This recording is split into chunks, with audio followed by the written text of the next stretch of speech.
Mango chutney. దీనికి కావాల్సిన items పచ్చి మ్యాంగో, ఆ తర్వాత పచ్చిమిర్చి, అలాగే టమోటాస్ అనమాట. ఒక మ్యాంగోకి మేమైతే ఇలా కొన్ని టమోటాసు, ఆ తర్వాత పచ్చిమిర్చి, అలాగే ఆనియన్స్ తీసుకున్నాము. రెగ్యులర్గా చేసే చట్నీ లాగా కాకుండా కొంచెం డిఫరెంట్గా చట్నీ అయితే ఉంటుంది. ఇప్పుడైతే చూసేయండి. ముందుగా పెనం తీసుకొని పెనంలో కొద్దిగా ఆయిల్ వేసుకున్న తర్వాత ఈ మ్యాంగో అనేది హాఫ్గా కట్ చేసుకొని దాంట్లో ఉన్న టెంక అయితే తీసేయాలి. అది తీసిన తర్వాత కొంచెం గార్లిక్ కూడా వేసుకోవాలి.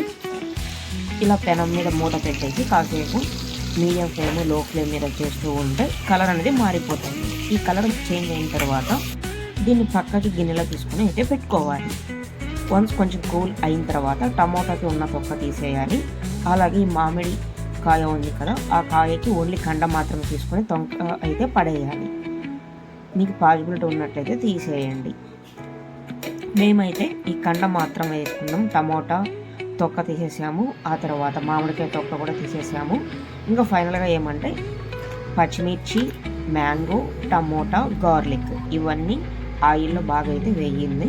ఆ తర్వాత ఇంకా పచ్చి ఆనియన్స్ అలాగే మిక్సీకి అయితే వేసుకోవాలి. ఆనియన్స్ కూడా దాంట్లో కలుపుకొనేసి గ్రైండ్ అయితే చేయించుకోవాలి. దానికంటే ముందుగా కొద్దిగా మీకు తగినంత సాల్ట్ అయితే వేసుకోవచ్చు. మీరు పచ్చిమిర్చి ఎన్ని అయితే వేసుకుంటారో దానికి తగినట్టు వేసుకోవచ్చు. ఫైనల్గా చట్నీ అయితే కంప్లీట్ అయిపోయింది. ఈ మ్యాంగో చట్నీలోకి అన్నము, మజ్జిగ, ఆ తర్వాత చట్నీ వేసుకొని తింటే టేస్ట్ సూపర్ ఉంటుంది.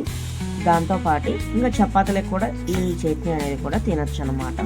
మ్యాంగోస్ ఉన్నప్పుడే ఇలా అయితే డిఫరెంట్గా ఐటమ్స్ అయితే చేసుకోవచ్చు. రెగ్యులర్గా చేసే చట్నీనే బట్ కొంచెం డిఫరెంట్ అనమాట. మామూలుగా ఏమంటే చట్నీ కోసం అన్ని పచ్చి